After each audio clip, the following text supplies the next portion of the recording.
Esperanza. Oh, Esperanza. Yeah. Oh, man. That's the cat. That's what they call him. All named Esperanza. Yeah. Esperanza. So I think it's comic book showtime. Are you filming? Oh, yeah. I've been filming for like 30 seconds. Esperanza. Esperanza, señor. Now that we know the name of Foxy's secret lover, ¿Cómo se dice Esperanza? Como te llamas, Esperanza? Oh, así. Perfectamente bien, señor. Welcome to the Super Awesome Comic Review Show. I thought you were gonna say it in Spanish. Yeah. Sí. Yeah. Bienvenidos. I am Foxy and And I am Maxx. There's a Max, Maxx. the camera boy behind the camera. OVC3 on the camera. Camera boy. That's right. Top 5. To the top five. Top five. Right Coming in at number 1 from J.G. You mean Jones. at number 5? I didn't mean to guffaw. Coming in at number 5. There it is. From not J.G. Jones or Mark Waid, but from Charles Soule and a bunch of other people. This continues on with Marvel's Secret Wars. It is the much anticipated Civil War number 1.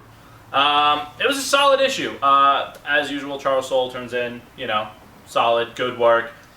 Gets you, if you haven't read the original Civil War, this will debrief you on all of that. It fills you in on everything that happened between the end of Civil War and the start of this book, because there is a pretty big time gap. Tony Stark's a bit of an old man when this one starts. Yeah, Civil War has been raging for 5 years. Yeah, it's like literally the country is now divided geographically as well. Everyone that supports Cap has moved to one side of the country.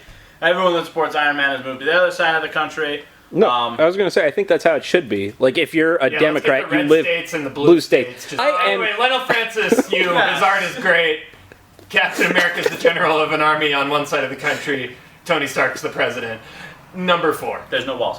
Coming in at number 4, it is Star Wars Lando, issue number 1, written also by Charles Soule. Really? The most suave creature. Look at that.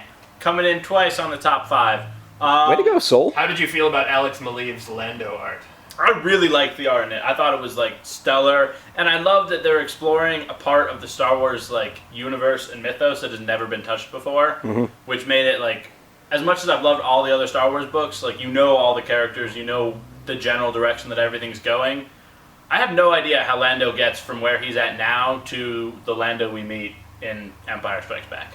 Totally. I'm very excited about that journey. Cool. I bet you other fans might be too. I bet you they are. Thank you, camera boy. That was stellar input. Insightful. I am so smart. We can probably show this cover. I'm right? showing it. I don't care. Yeah, we'll put flash up it. there. Flash me. Hey, coming in at number 3. It is 21st Century Tank Girl issue number 2. Man. The short stories and the wild ruckus of a good time continue with this one. The main story at the front of it's really long, super awesome. Lots of, drugs, violence, Tank Girl being a badass. The artwork is fantastic. Yeah, and Jet Girl is also cool too. It's so good. It has some of the most expressive faces. What's more offensive? Okay. Rocket ship penis from issue 1 or Tasteful. Locker room sudsy breasts from issue 2. Also tasteful. Bigger than the cover. Yep.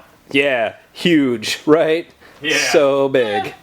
Give it an 8 out of 10. Hey, Max! Moving on to a book that has... Coming in at number 2. Foxy, what is going on when you have to keep the show on track? Right? It's weird. Coming in at number 2, in a comic that I never thought I would enjoy, or read, let alone, but found myself doing both.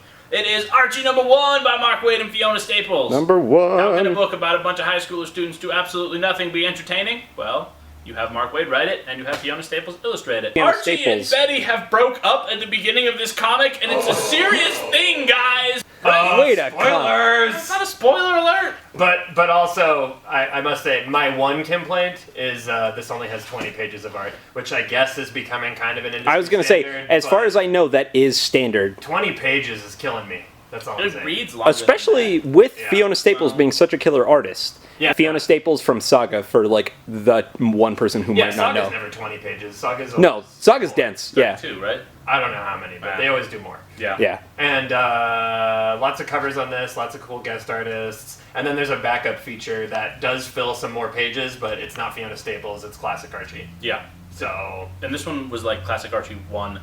I don't know, I didn't read it. But I looked at it and then I remembered why I haven't read Archie before. right? I was like, oh yeah, that's just Archie. But Mark Waid and Fiona Staples made No, they a crushed book. it. It was Yeah. awesome. It was yeah, it made me kind of want to go back to high school. Right. Which brings us to the number 1 on this Woo! week's top 5 list, which is a book that I'm super excited for. We might have spoiled it earlier. It's by J.G. Jones and Mark Waid. It's called Strange Fruit. Set in the deep heart of Mississippi. The river is angry and flooded, and the levees are breaking everywhere, and so there's a frantic scramble to try and patch the levees. But it's 1927, so, you know, Yeah, racial tension. I was going to say that went. Abound. I was going to say Those what levees still doing good. Yeah. So it's a really great, I mean, not 100% accurate for like 1927 Mississippi, but it feels pretty accurate. And then at the end, we get this weird, you know, paranormal extraterrestrial visitation kind of thing going on. It seems very similar to the Superman origin, except that this is a full-grown man. Yeah. And Yeah. African American. Yeah. Yeah. Pretty much the same though. Yeah. But no, it was excellent. It's a 4-issue series, so it's going to be over pretty quick. Don't sleep on it. Definitely check it out. Strange Fruit, J.G. Jones, Mark Waid. Cool. That'll do for your top 5.